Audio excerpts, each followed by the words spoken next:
Personne n'en parle vraiment. Tout le monde fait semblant. Mais en réalité, beaucoup de gens vivent une relation toxique avec l'argent. Et c'est peut-être ton cas. Tu sais de quoi je parle.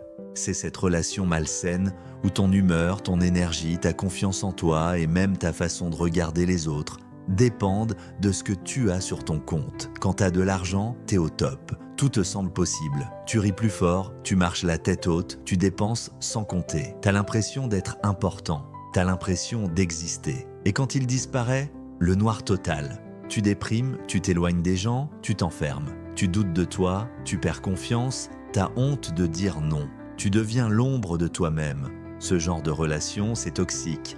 Et l'argent, dans ce cas-là, c'est pas ton allié, c'est ton poison, parce qu'il te contrôle, il te dicte tes envies, il te pousse à acheter pour te rassurer, à flamber pour impressionner des gens qui s'en fichent complètement de toi.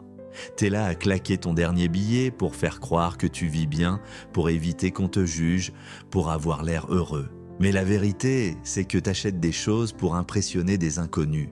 T'achètes du vent, tu dépenses pour fuir. Pour combler un vide qu'aucun article, qu'aucun resto, qu'aucune montre ne pourra jamais remplir. Pose-toi 2 secondes, regarde autour de toi. Combien de personnes que tu connais courent après l'argent sans jamais savoir pourquoi? Ils veulent juste avoir plus, mais plus pourquoi? Plus pour qui?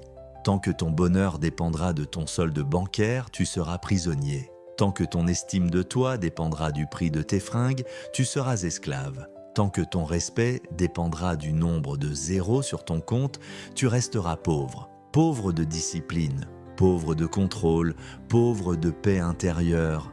Et c'est ça qu'on appelle une relation toxique avec l'argent. Ce n'est pas l'argent le problème. Ce n'est même jamais l'argent le problème. C'est ce que tu cherches à compenser avec lui. Tu penses que du tol au porin, qu'une nouvelle paire de baskets va te remplir, qu'une soirée à boire pour 100 balles va effacer tes insécurités. Que poster ta nouvelle voiture en story va combler le manque de respect que t'as pour toi-même. Réveille-toi, le respect ne s'achète pas, la confiance en soi non plus, la paix intérieure encore moins. Ce qu'il te faut, c'est apprendre à te gérer, pas à gérer ton argent.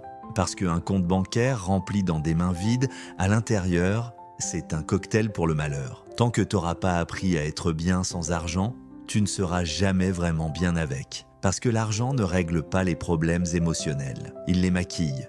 Et plus t'en as, plus il devient dangereux si t'es pas solide à l'intérieur. L'argent doit être ton serviteur, jamais ton maître. Un outil, pas une fin. Un moyen d'accomplir, pas une raison de vivre. Et le jour où tu comprendras ça, le jour où tu te lèveras en paix, que ton compte soit plein ou vide. Le jour où tu refuseras d'acheter pour impressionner, mais que tu dépenseras pour investir. Le jour où tu sauras dire non, même avec de l'argent en poche. Ce jour-là, tu auras vaincu ta relation toxique avec l'argent. Et crois-moi, ce jour-là, tu commenceras enfin à devenir libre. Parce que ce n'est pas l'argent qui change la vie, c'est la façon dont on le maîtrise et la paix qu'on a sans lui. Alors aujourd'hui, regarde-toi en face et demande-toi qui commande dans ta vie, toi ou ton compte bancaire. Si c'est pas toi, c'est qu'il est temps de reprendre le pouvoir. Et cette fois, pour de vrai.